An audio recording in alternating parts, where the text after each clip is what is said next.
Perkenalkan, nama saya Muhammad Eko Ramadan dari IF 18E dari kelompok 8 dengan metode ANFIS. Di sini saya akan mereview jurnal tentang analisis tingkat akurasi metode Neurofuji dalam prediksi data IPM di NTB. ANFIS singkatan dari Adaptive Neurofuji Inference System. ANFIS ialah jaringan adaptif yang berbasis pada sistem kesimpulan Fuji atau Fuji Inference System.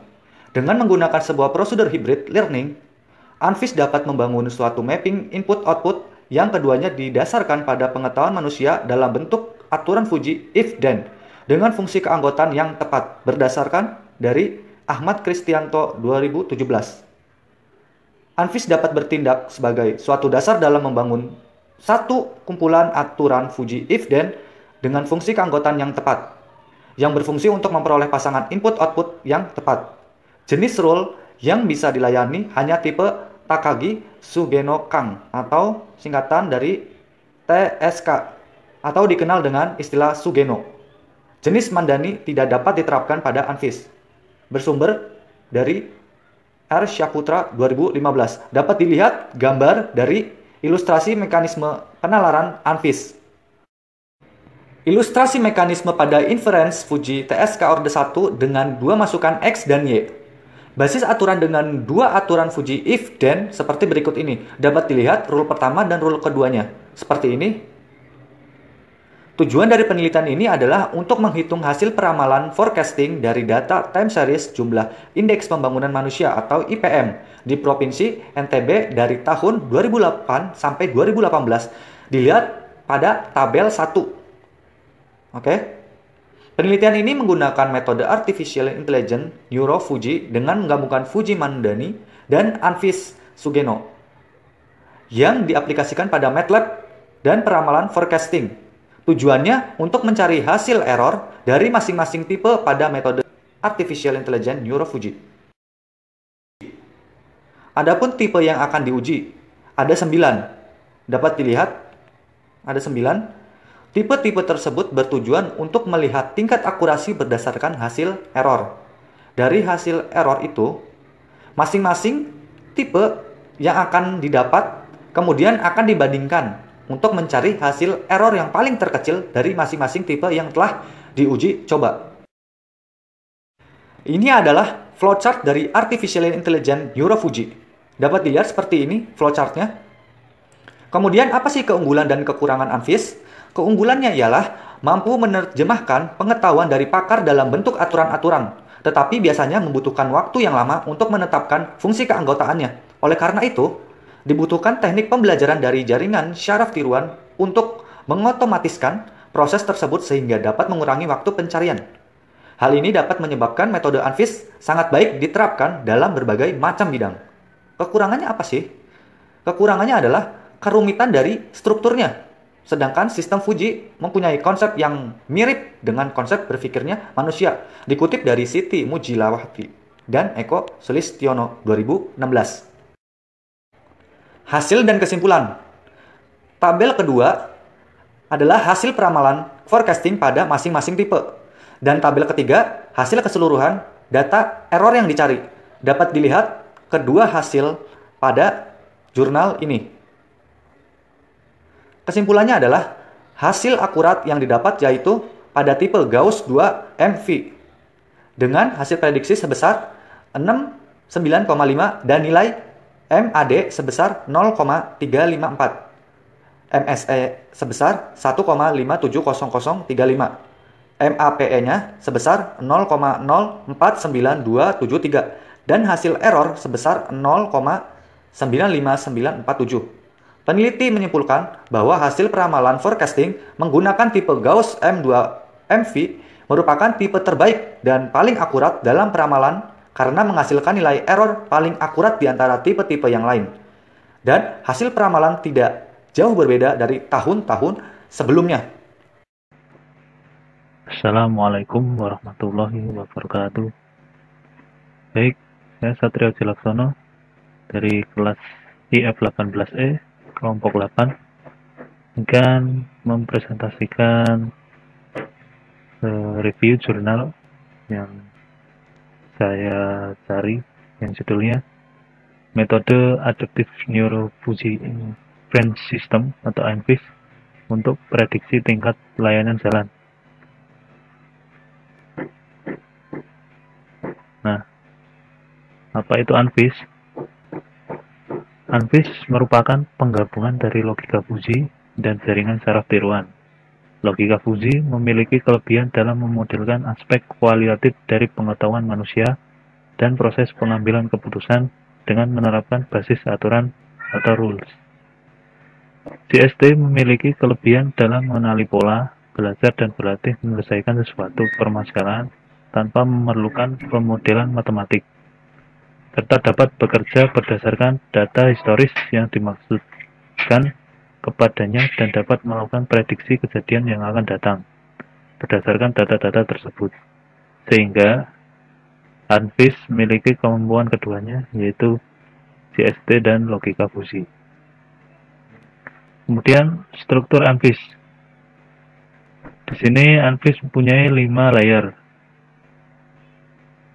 Yang dijelaskan di gambar ada 5 layer, yaitu yang pertama layer fusifikasi, kemudian layer rule, ada layer normalisasi, layer defusifikasi, serta hasil neuro tunggal. Kemudian metodologi. Proses pembelajaran ANFIS dilakukan training mulai tahun 96 sampai 2010 untuk memprediksi tahun 2011. Kemudian untuk prediksi tahun 2011 digunakan data pembelajaran mulai tahun 97 sampai 2011. Dalam penelitian ini, proses prediksi diambil pada tahun 2011 sampai 2012. Parameter input yang digunakan adalah jumlah membership function sebanyak 2, nilai error goal sebesar 1 kali 10 pangkat min 5, dan nilai epoch maksimal sebesar 100. Bisa dilihat dalam flowchart ini. Nah, sini ada pertama mulai, kemudian masukkan data pengujian. Kemudian proses selanjutnya mengatur parameter awal input dan menetapkan epoch.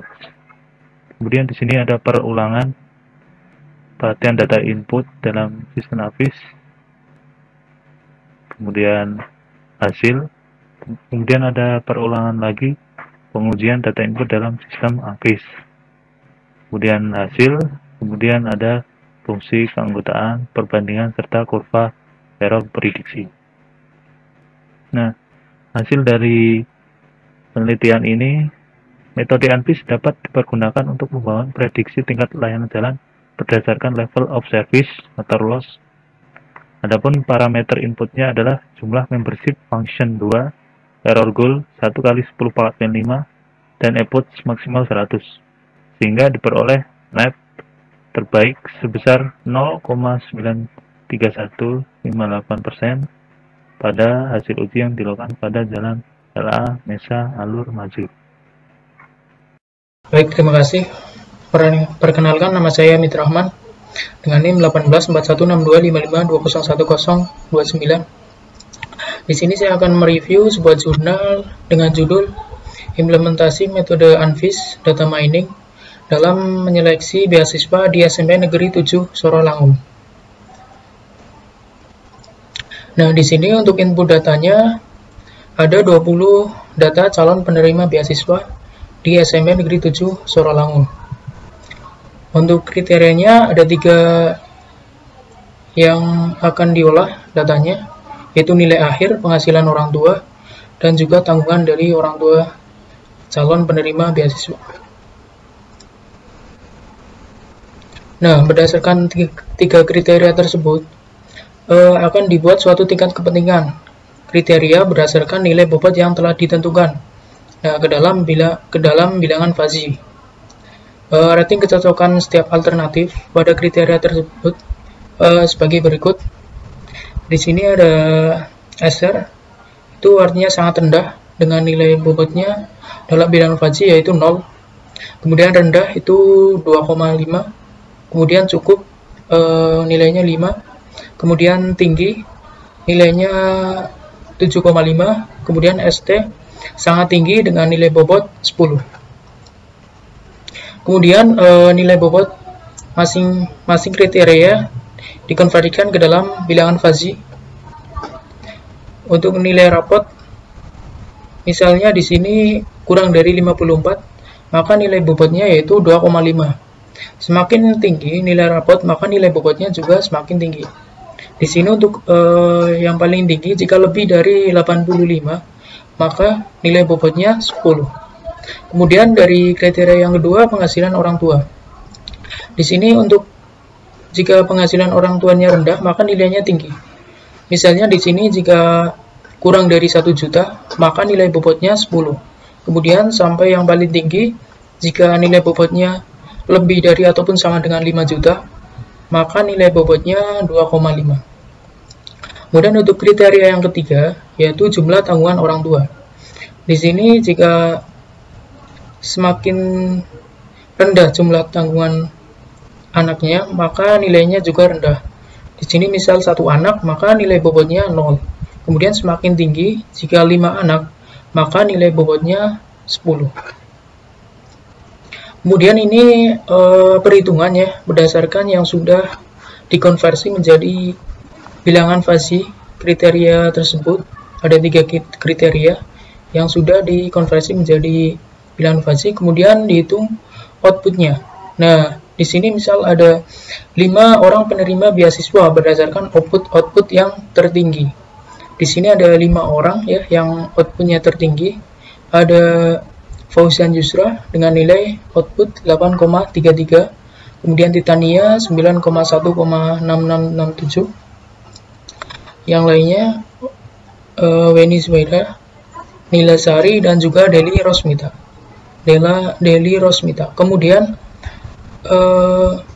misal nilai yang ke-6 tertinggi, misal ini ya 75, Uci Larasati, dia tidak menerima karena yang diambil adalah 5 orang penerima beasiswa berdasarkan dari 20 calon penerima beasiswa.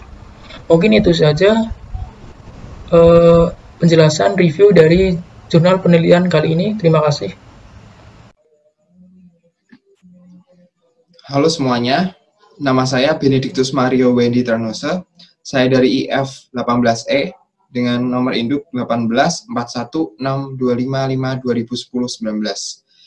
Akan mempresentasikan mengenai jurnal pengendalian lampu lalu lintas cerdas di persimpangan 4 ruas yang kompleks menggunakan algoritma ANFIS atau Adaptive Neurofuzzy Inference System oleh Budi Santoso dan teman-teman pada tahun 2020. Mari kita mulai. Pada jurnal ini, penulis membuat penelitian observasi dengan menggunakan 2 dataset. Dataset pertama mengacu pada penelitian pengendalian lalu lintas oleh R. Hawi dan teman-teman dengan menggunakan metode FIS atau Fuzzy Inference System dan Wireless Sensor Network tahun 2017. Kemudian untuk dataset kedua mengacu pada penelitian mengenai pengendalian lampu lalu lintas cerdas ruas menggunakan ANFIS tahun 2011 oleh PS Putra. Pada slide ini sudah dijelaskan mengenai variabel-variabel yang digunakan pada 2 dataset tersebut. Dalam penelitian ini, nilai atau poin yang menjadi utama adalah AWT dan RMSE. Apa itu AWT dan RMSE? AWT adalah average waiting time, jadi rata-rata waktu menunggu. Sedangkan RMSE atau root mean square error. RMSE ini didapat dari rumus di slide, yaitu akar dari jumlah pembagian antara hasil pengurangan dari output aktual data ke I dengan output yang diprediksi ANFIS, kemudian dikuadratkan yang kemudian dibagi N. Kemudian untuk nilai AWT diambil dari hasil rata-rata penghitungan ANFIS pada persimpangan yang dipilih untuk penelitian. Dalam metode ini, parameter yang digunakan dan yang diuji coba adalah TRI-MF, TRAP-MF, dan Gauss-MF. Di dalam 2 dataset tadi, terdapat beberapa variabel seperti ini, QQ, Quest Quantity, WT Waiting Time, PD Priority Degree, GT Light Time. Ini untuk dataset yang pertama. Kemudian AT Arrival Time, TT Transportation Type, GT Conjunction, WT Waiting Time untuk dataset kedua. Setelah pengumpulan data ini, saya akan membahas mengenai eksperimennya.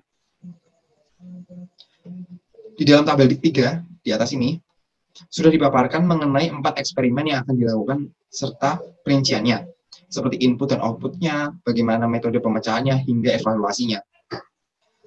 Kita akan mengarah ke eksperimen yang pertama. Eksperimen ini dibuat untuk mendapatkan nilai PD atau priority degree. Apa itu priority degree?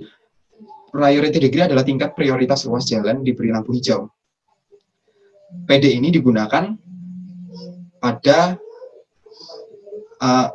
akan digunakan pada eksperimen kedua. Kemudian untuk fungsi yang digunakan adalah 3MF pada eksperimen pertama ini, dengan jumlah anggota setiap variabelnya adalah 3. Dan eksperimen ini menggunakan metode FIS atau Fuzzy Inference System. Seperti tertulis di sini, tujuan penelitian pertama mendapatkan nilai PD yang untuk digunakan pada eksperimen kedua. Jadi eksperimen pertama dan kedua ini ada berkesinambungan atau terkoneksi. Selanjutnya akan saya jelaskan mengenai eksperimen kedua. Setelah mendapat nilai PD atau priority degree ini dari eksperimen pertama, langkah selanjutnya adalah mencari WT dari tiap ruas dengan menggunakan metode UNFIS. Ini sudah menggunakan metode yang berbeda. Eksperimen 2 ini masih menggunakan dataset 1. Jadi eksperimen pertama dan eksperimen kedua menggunakan dataset 1. Kemudian, fungsi keanggotaan yang digunakan adalah 3MF, TRAP-MF, dan Gauss-MF dengan jumlah setiap keanggotaannya adalah 3, 4, 5, dan 6. Sedangkan parameter epoch pada ANN yang diuji coba lebih besar sama dengan 50 dengan error target 1,00E min 6. Itu untuk parameter penghitungan UNFIS-nya. Untuk tabel penjelasannya akan berada di slide berikutnya. Nah, di sini hasil dari penghitungan UNFIS untuk mencari AWT reduction dan RMSE rata-ratanya. Dari proses UNFIS pada dataset 1 sebagai eksperimen kedua, dihasilkan tablet AWT dan RMSE sebagai berikut. Seperti ini. Setelah dibandingkan satu sama lain antar ruas dengan fungsi keanggotaan serta jumlah variabelnya, didapatkan hasil yang terbaik untuk mereduksi AWT. Saat ini saya membahas mengenai AWT reduction-nya. Jadi, hasil terbaik AWT pada eksperimen kedua ini adalah fungsi keanggotaan Gauss-MF dengan jumlah anggotanya A3 dengan AWT rata-ratanya 3,4071E min 5 detik. Jadi, Gauss, kemudian keanggotaannya 3. Sehingga hasilnya 3,071E min 0. Kemudian, dan RMSE-nya rata-ratanya adalah 2,7156 detik. Mengapa demikian? Karena semakin rendah jumlah keanggotaannya yang digunakan, maka semakin tinggi pula AWT yang bisa direduksi. Sedangkan semakin rendah jumlah keanggotaan yang digunakan, maka semakin rendah pula nilai RMSE. Gitu. Kenapa terpilih Gauss-MF ketiga? Karena dari tabel AWT yang tertinggi adalah dengan jumlah anggota 3 dan Gauss-MF. Maka di sini akan ikut Gauss-MF-nya ketiga. Ini adalah hasil dari eksperimen kedua. Kita lanjut ke eksperimen ketiga. Jadi eksperimen ketiga ini akan menentukan WT pada dataset kedua. Di sini dataset sudah menggunakan dataset kedua. Fungsi keanggotaan yang diuji coba adalah 3MF, TRAP-MF, dan Gauss-MF. Dengan jumlah keanggotaannya adalah 3, 4, 5, dan 6. Sama seperti eksperimen kedua. Sedangkan parameter epoch-nya pada ANN juga sama dengan eksperimen kedua, yaitu dengan lebih besar sama dengan 50, dengan error target sama dengan 1,00E6. Kemudian setelah melakukan eksperimen, dapat ditarik kesimpulan seperti ini. Kinerja terbaik UNFIS atau Adaptive Neurofuzzy Inference System dalam mengurangi AWT diperoleh pada keanggotaan TRAP-MF dengan jumlah anggotanya adalah 4. Kita lihat di sini AWT reduction-nya. Di sini yang berbeda TRAP-MF dengan anggotaan keempat. Mengapa? Karena sesuai dengan rumusnya pada UNFIS untuk AWT akan berkebalikan dengan RMSE. Jadi, semakin rendah jumlah keanggotaannya, semakin tinggi pula nilai AWT-nya. Nah, di sini nilai AWT-nya tertinggi. Sehingga didapatkan untuk RMSE-nya didapatkan sebesar 19,7647.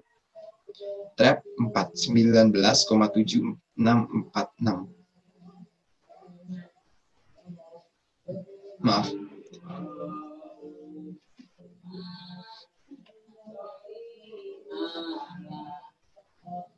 Ya. Sedangkan RMSE-nya yang terpilih adalah trap MF dengan jumlah anggota 4, yaitu 19,7646.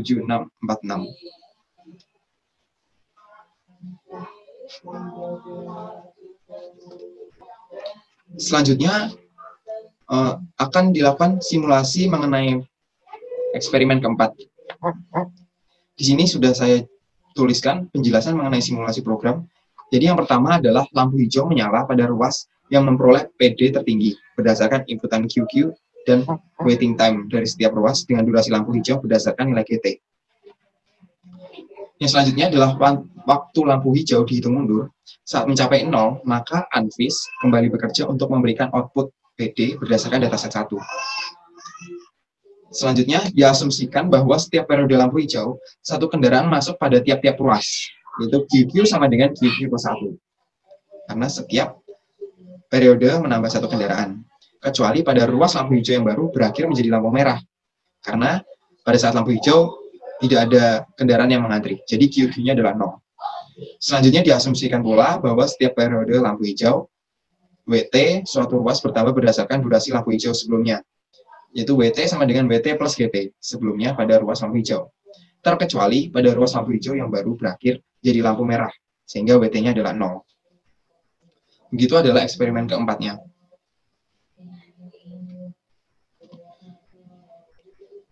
Yang terakhir adalah kesimpulan. Jadi, ditarik dari eksperimen kedua, dengan hasil terbaiknya, AWT pada eksperimen keduanya adalah fungsi keanggotaan Gauss MF dengan jumlah keanggotaannya 3, dengan rata-rata AWT-nya sebesar 3,4071 0 detik, dengan RMSE-nya rata-ratanya 2,7156 detik. Sedangkan hasil eksperimen ketiga, kinerja terbaik Anvis dalam mengurangi AWT, diperoleh pada keanggotaan trap MF dengan jumlah anggota 4. Dari gambar di samping, seperti yang tadi, di eksperimen ketiga, AWT yang terbaik adalah 0,0779 detik, dengan RMSE-nya sebesar 19,7646 detik. Dari beberapa eksperimen tadi, dapat ditarik kesimpulan seperti ini. Kinerja dari AWT reduction lebih diutamakan. Kenapa? Karena estimasi error untuk RMSE yang diperoleh validitasnya belum teruji dengan baik. Sedangkan AWT yang mampu direduksi memperlihatkan bahwa metode yang diusulkan akan mereduksi kemacetan arus lalu lintas di persimpangan tersebut. Sehingga dapat disimpulkan bahwa hasil yang terbaik dari keempat eksperimen ini adalah eksperimen yang ketiga, dengan AWT-nya 0,0779 detik. Sekian. Assalamualaikum warahmatullahi wabarakatuh. Perkenalkan, nama saya Randi Surya Wijaya dengan NIM 18416255201036. Di sini saya ingin mereview jurnal dari Valeria Cynthia Dewi, Victor Amrizal, dan Fenty Eka Mujayana Agustin dengan judul Penggunaan Metode Anvis atau Adaptive Neurofuji Inference System pada aplikasi prediksi usia kertas. Adaptive Neurofuji Inference System atau ANFIS adalah arsitektur yang secara fungsional sama dengan Fuji Rule Based Model Sugeno. Arsitektur ANFIS juga sama dengan jaringan saraf dengan fungsi radial dengan sedikit batasan tertentu. Bisa dikatakan bahwa ANFIS adalah suatu metode yang mana dalam melakukan penyetalan aturan digunakan algoritma pembelajaran terhadap sekumpulan data. Pada ANFIS juga memungkinkan aturan-aturan untuk beradaptasi ke Sumadewi dan Hartati 2010. Di sini ada jaringan ANFIS terdiri dari lapisan-lapisan sebagai berikut. Yang pertama, lapisan ke-1 yaitu tiap-tiap neuron I. Pada lapisan pertama adaptif terhadap parameter suatu fungsi aktivasi. Output dari tiap neuron berupa derajat keanggotaan yang diberikan oleh fungsi keanggotaan input, yaitu simbol A, A1, dalam kurung X1, simbol A, B1, dalam kurung X2, simbol A, A2 dalam kurung X1 atau simbol AB2 dalam kurung X2. Lapisan kedua, tiap-tiap neuron pada lapisan kedua berupa neuron tetap yang outputnya adalah hasil dari masukan. Biasanya digunakan operator AND. Tiap-tiap node merepresentasikan simbol A predikat dari aturan ke I. Lapisan ketiga, tiap-tiap neuron pada lapisan ketiga berupa node tetap yang merupakan hasil perhitungan rasio dari simbol A predikat W dari aturan ke I terhadap jumlah dari keseluruhan simbol A predikat. Lapisan keempat, tiap-tiap neuron pada lapisan keempat merupakan node adaptif terhadap suatu output. Di sini WIY sama dengan WI CI1 X1 ditambah CI2 X2 ditambah CI0 dengan I sama dengan 1,2. Dengan WI adalah normalis string pada lapisan ketiga dan CI1, CI2, CI0 adalah parameter-parameter pada neuron tersebut. Parameter-parameter pada lapisan tersebut disebut dengan nama Pensuken parameter. Lapisan kelima yaitu tiap-tiap neuron pada lapisan kelima adalah node tetap yang merupakan jumlahan dari semua masukan. Di sini ada beberapa tabel. Yang pertama tabel 4.1 pemberian bobot dan output. Di sini ada outputnya tua, sedang, muda, buatan. Di sini ada keterangannya juga, nilai minimum dan nilai maksimum. Tabel 4.2 data latih kategori tua. Di sini ada nilai rata-rata CMYK, ada juga outputnya.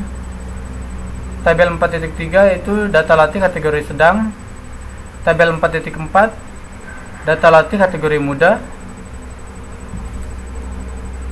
Di sini tabel 4.5 data latih kategori buatan. Evaluasi dan pengujian. Pada pengujian aplikasi prediksi usia kertas menggunakan metode ANPIS dan image processing, aplikasi dapat mengidentifikasi 77 citra dengan benar dan 23 citra salah teridentifikasi dari total 100 data input. Presentasi keberhasilan keseluruhan sebesar 77% dengan rincian akurasi pengujian kertas kategori buatan 15%, kategori muda 19%, kategori sedang 21%, dan kategori tua sebesar 22%. Dari 100 data latih yang di training, didapatkan seluruh citra teridentifikasi dengan benar. Hal tersebut menunjukkan persentase keberhasilan mengidentifikasi data yang sudah dilatih sebesar 100%. Sedangkan dari 40 data yang belum dilatih atau belum melalui proses training, ANPIS terdapat 17 hasil yang benar teridentifikasi dan 23 citra salah teridentifikasi. Persentase keberhasilan mengidentifikasi data yang belum dilatih sebesar 42,5%. Di sini kesimpulan, berdasarkan penelitian yang dilakukan dapat disimpulkan bahwa untuk membaca identitas dari setiap citra dapat digunakan pemrosesan citra dengan konversi warna RNB menjadi CMYK. Untuk memprediksi usia kertas dengan mengkategorikan usia kertas dapat dilakukan menggunakan metode Adaptive Neurofuji Inference System sebagai alat pencocokan dengan data citra kertas yang telah dilatih. Dari hasil pengujian terhadap data masukan, aplikasi ini memiliki tingkat keberhasilan keseluruhan sebesar 77%. Dalam memprediksi usia kertas terhadap data yang sudah dilatih, aplikasi mendapatkan nilai akurasi 100%. Sedangkan pada data yang belum dilatih, tingkat akurasi hanya 42,5%. Semakin banyak data sampel yang dilatih, akurasi hasil identifikasi akan semakin tinggi.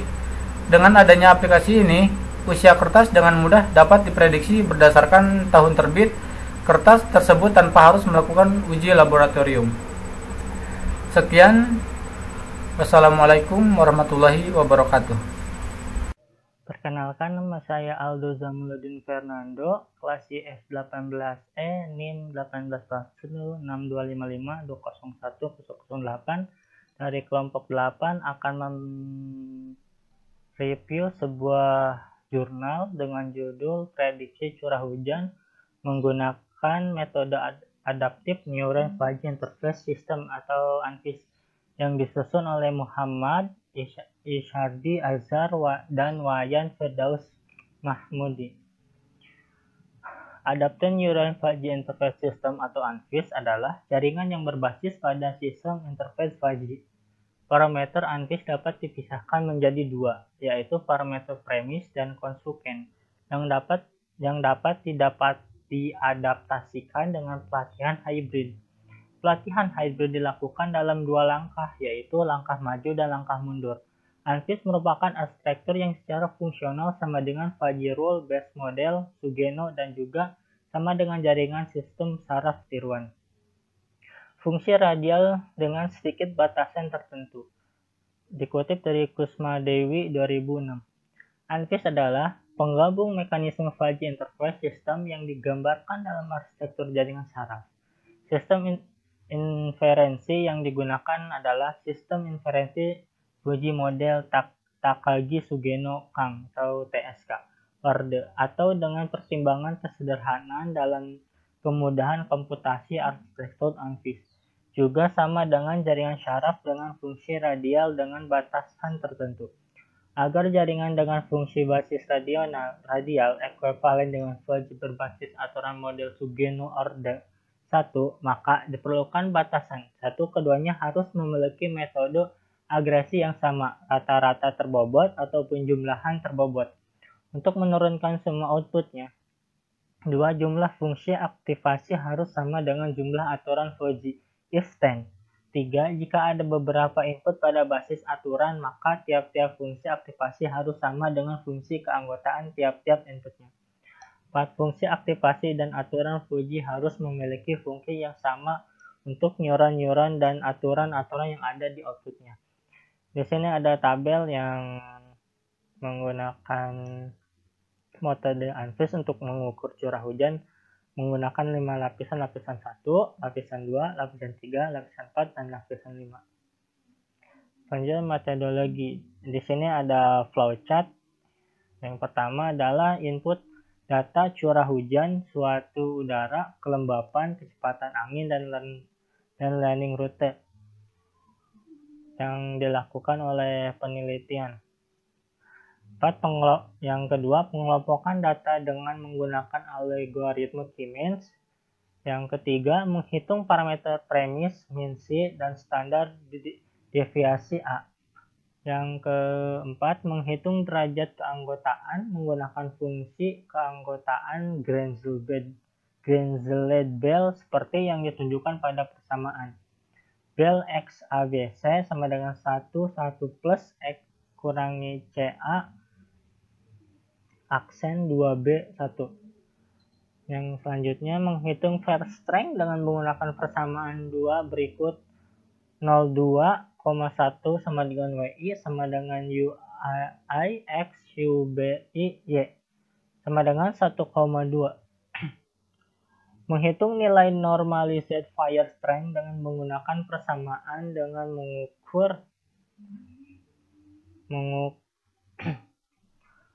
persamaan berikut 0,31 sama dengan W, WI W1 sama dengan W2, 1 sama dengan 1,2. Yang selanjutnya menghitung parameter konsekuen dengan menggunakan algoritma LSE. Menghitung nilai output pada lapisan 4 dengan menggunakan persamaan 4. 0,4,1 sama dengan WI FWI sama dengan WI C11 kali 1 sama dengan C2 kali 2 sama dengan CI0. Mengandung output jaringan dengan menjumlahkan semua sinyal yang datang seperti persamaan 5 berikut. 0,5 I sama dengan WIFI sama dengan WIFII WIII.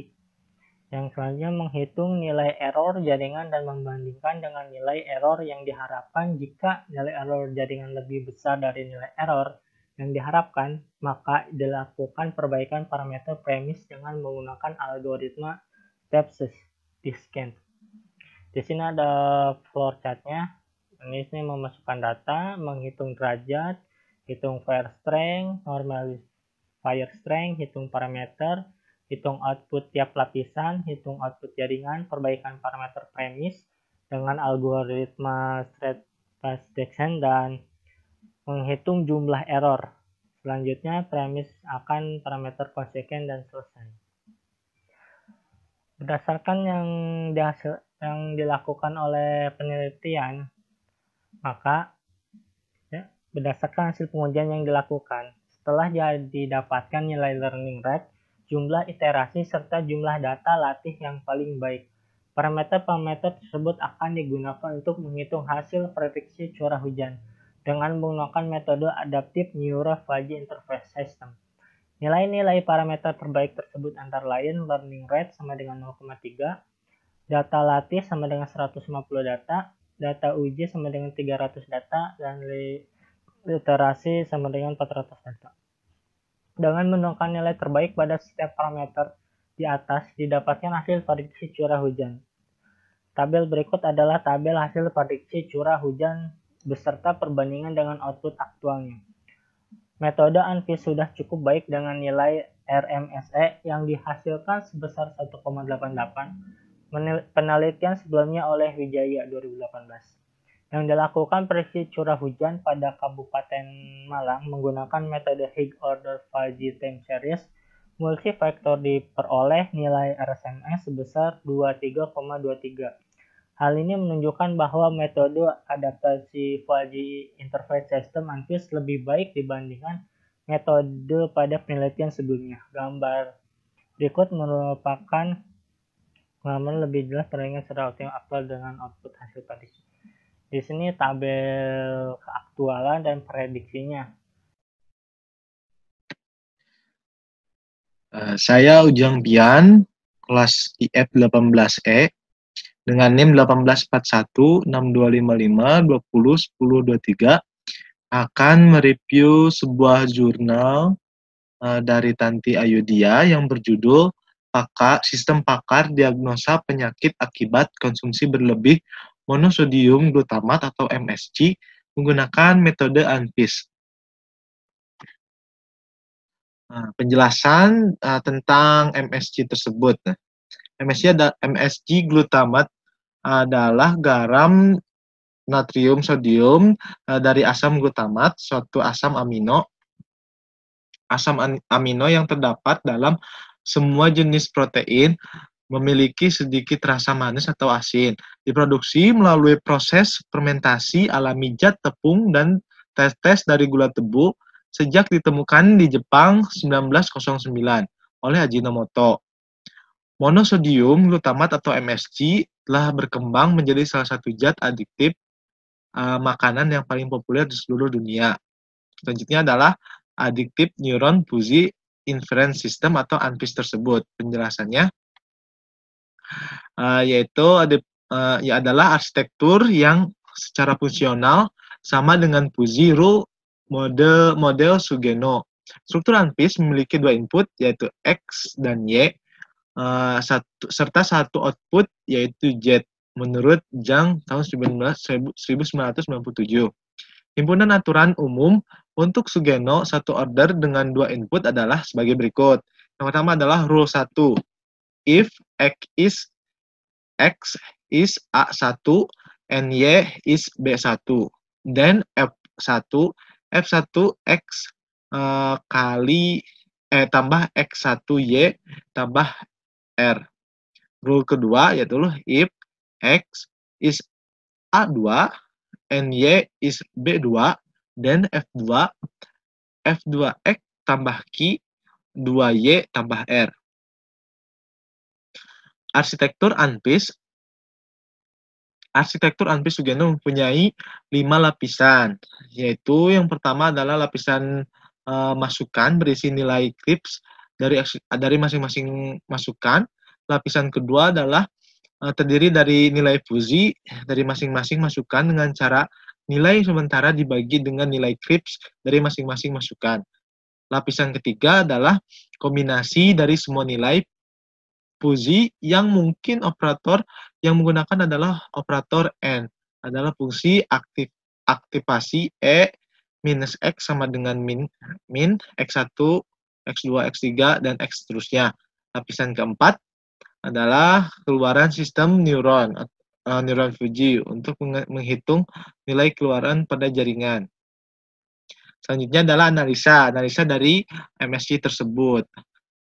Monosodium glutamat merupakan zat tambahan yang digunakan untuk meningkatkan rasa makanan. Rasa makanan menjadi lebih gurih. MSG ini banyak ditemukan pada masakan yang memiliki rasa asin, makanan cepat saji, minuman kemasan, dan berbagai makanan lainnya. Meskipun MSG memiliki kemampuan untuk menambah cita rasa, namun jika mengonsumsi MSG berlebihan bisa menimbulkan dampak yang berakibat fatal bagi kesehatan tubuh. Maka diperlukan suatu program aplikasi sebagai alat bantu dalam penentuan pada tingkat mana pasien menderita penyakit yang disebabkan oleh MSG tersebut. Di sini adalah daftar penyakit yang disebabkan oleh MSG, yaitu kerusakan otak, hipertensi, kanker, Chinese Restaurant Syndrome, asma, Alzheimer, alergi, obesitas, Parkinson, radang hati, dan lain-lain. Di sini adalah proses ANPIS pada MSG, yaitu di sini ada tabel gejala seperti hilangnya kemampuan dalam menangkap informasi di luar tubuh secara baik, sulit berkonsentrasi, melemahnya daya ingat, sering stres, jantung berdebar, denyut jantung tidak teratur, dan lain-lain. Bisa dilihat di sini. Selanjutnya adalah keterangannya. X 0,1 adalah nilai sementara. Dari tabel tersebut kita hitung menggunakan metode Sugeno yang tadi, yaitu 5 lapis tadi. Lapisan pertama nilai tips tersebut dipilih G508, G708, G1106, G1208, dan G yang lainnya juga bisa dilihat di sini. Dan di sini adalah perhitungannya. Ini adalah menurut pembuat jurnal ini, Tatia Adia. Selanjutnya adalah implementasi program yang dibuat oleh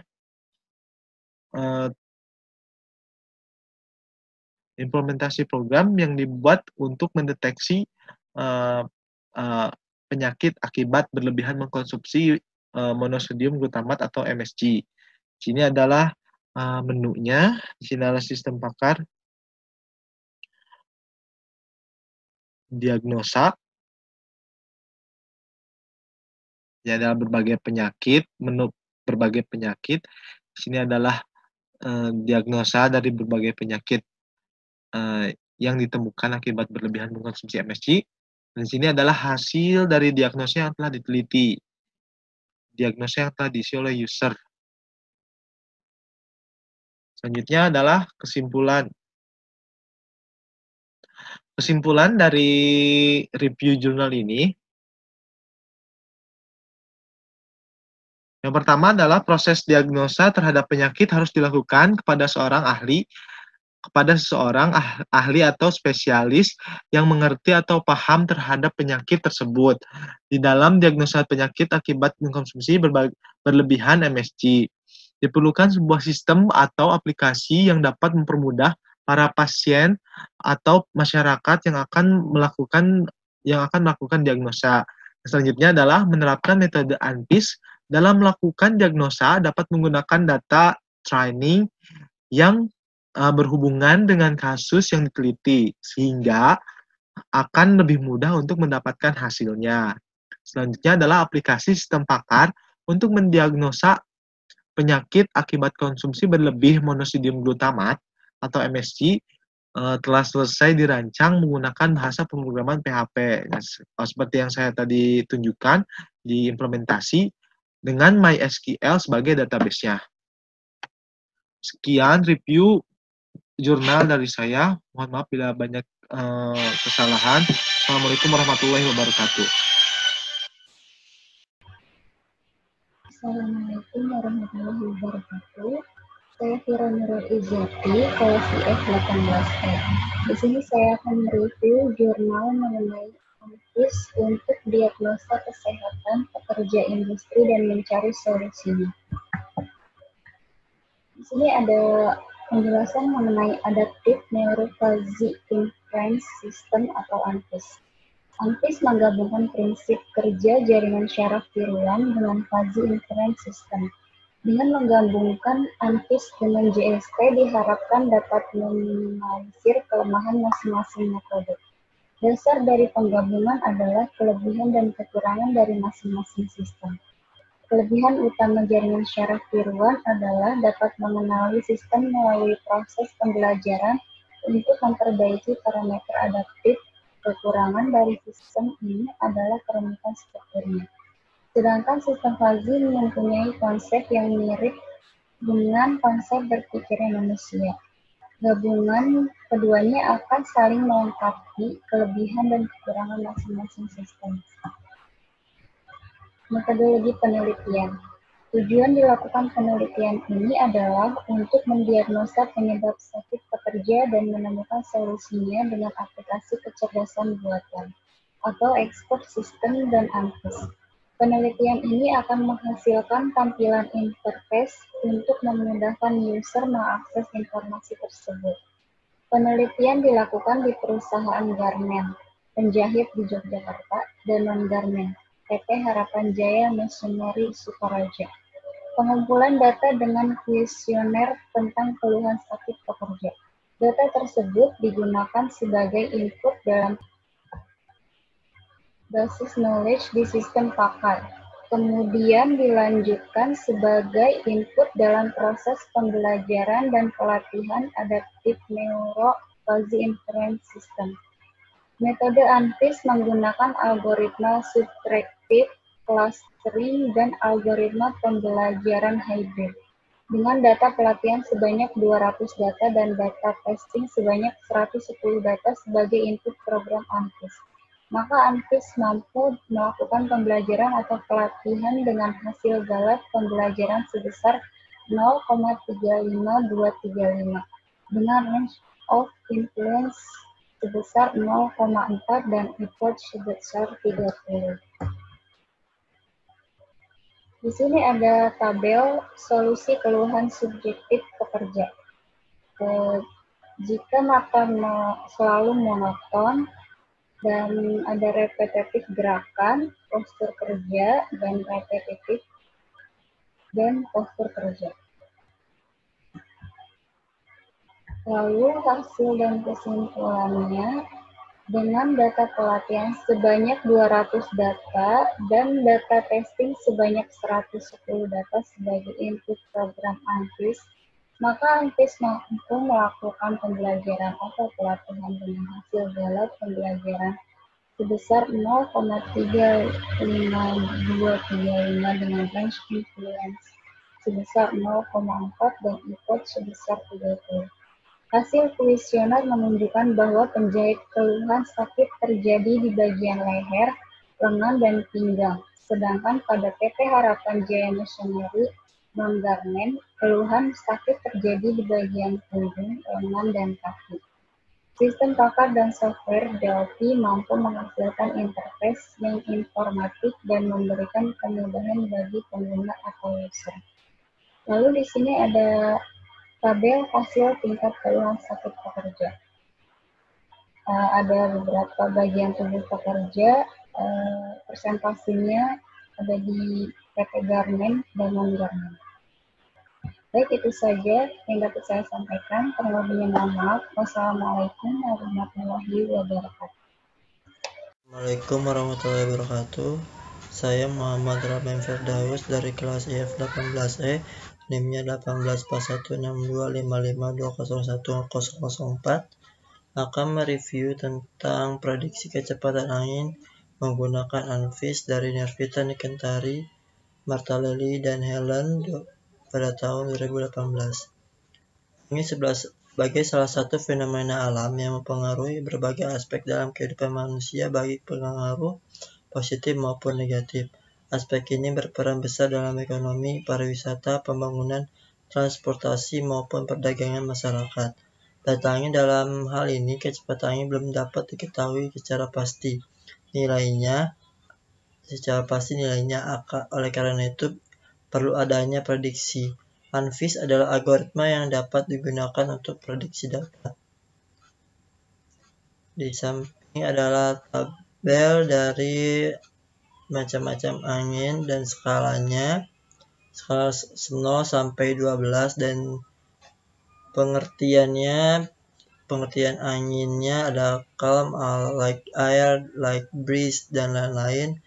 Dan sebelahnya adalah kecepatan anginnya, ada lebih dari 1 knot sampai lebih dari 63 knot. Data yang digunakan dalam penelitian ini adalah data rata-rata kecepatan angin tahun 2017 pada bulan Januari sampai Oktober di Pulau Bintan berjumlah 296 data. Dan pembagian data yang digunakan adalah 80% untuk pelatihan dan 20% digunakan untuk pengujian. Dan di sampingnya adalah arsitektur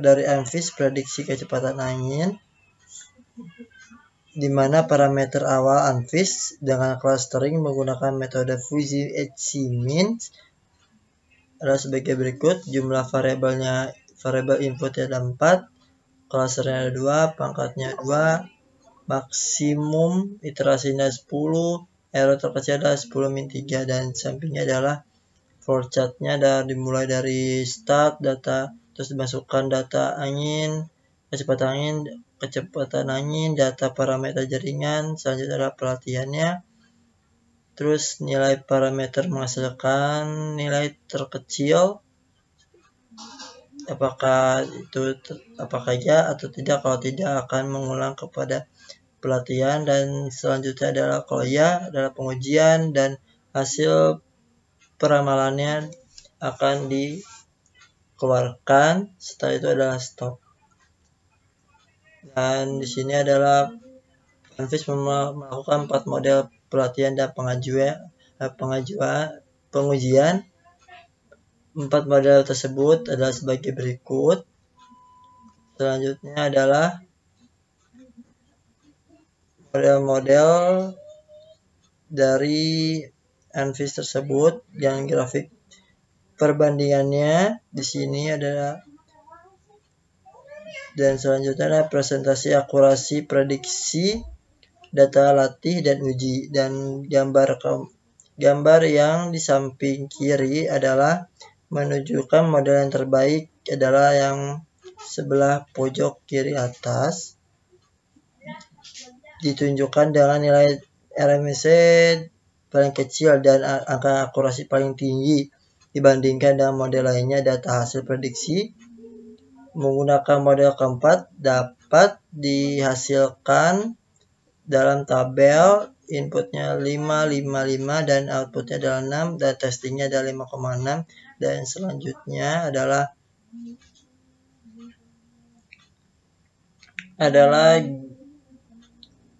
grafik dari akurasi prediksi pada latih dan uji pada sistem algoritma ANFIS, dan akan menghasilkan prediksi ANFIS sebagai berikut. ANFIS-nya 5,58 dan targetnya adalah 5,51 dan targetnya adalah 7, dan seterusnya. Dan akan menghasilkan rata-rata ANFIS-nya 1,1456. Kesimpulannya adalah menunjukkan bahwa tingkat error terendah diperoleh dengan metode RBFNN, yaitu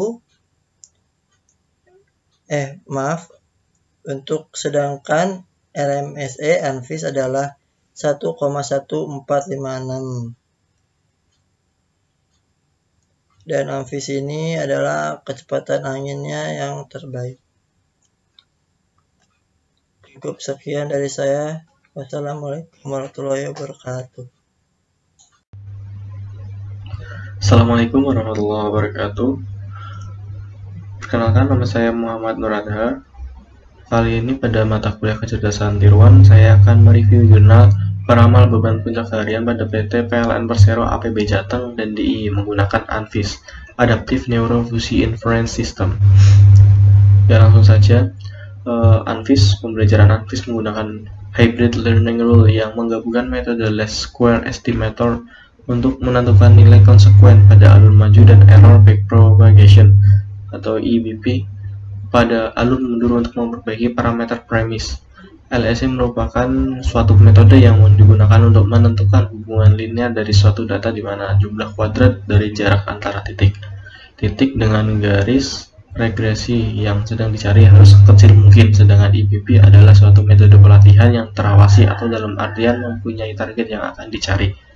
Metode EBP ini dilakukan dengan cara merambatkan nilai error mundur dari lapisan keluaran ke lapisan masukan.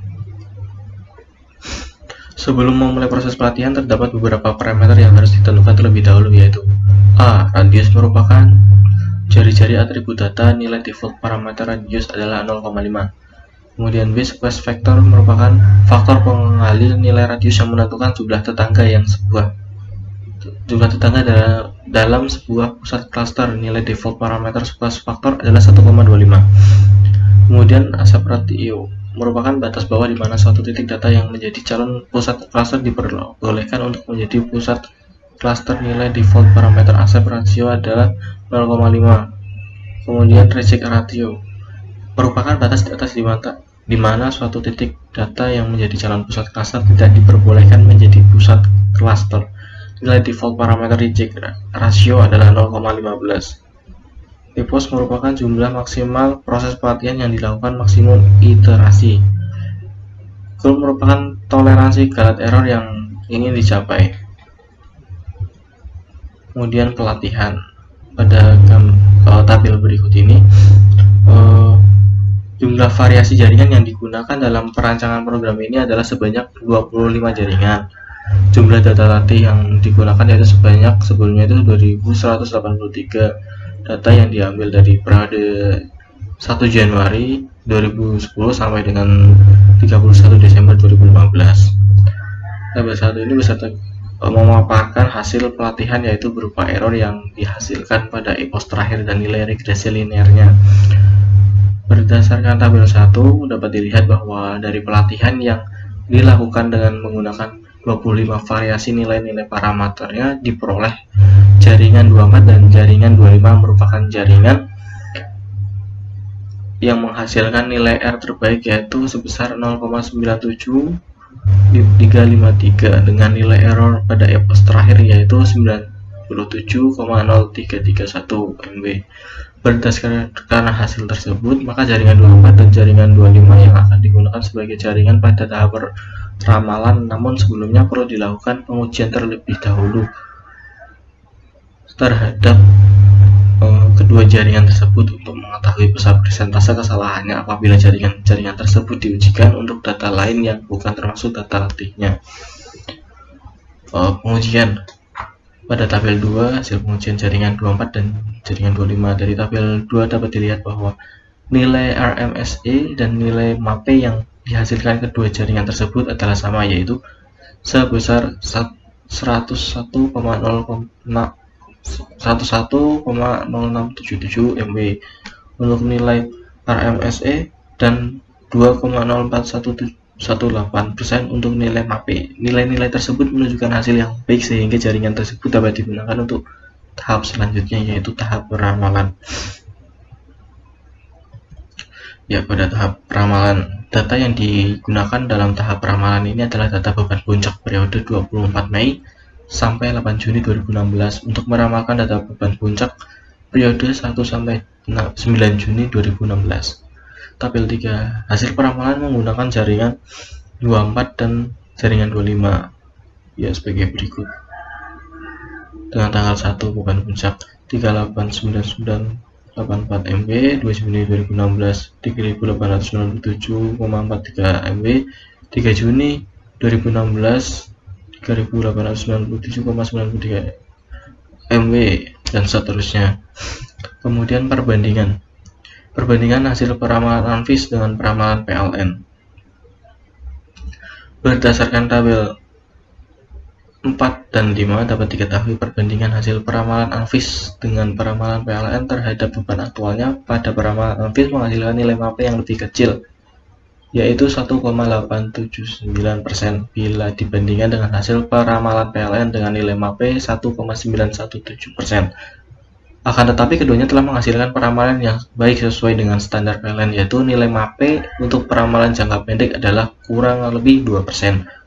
Perbandingan hasil peramalan Anfis dengan peramalan PLN terhadap beban aktualnya dapat dilihat pada gambar 10. Dari gambar grafik bandingan di atas terlihat bahwa baik beban puncak hasil peramalan Anfis maupun peramalan PLN sudah memiliki tren hampir sama dengan beban puncak aktualnya. Perbedaan cukup besar dari hasil peramalan Anfis terletak pada 7 Juni 2016, sedangkan PLN terletak pada tanggal 5 dan 9 Juni 2016.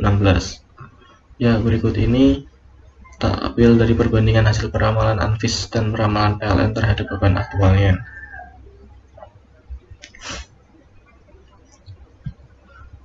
Ya, cukup sekian presentasi dari saya.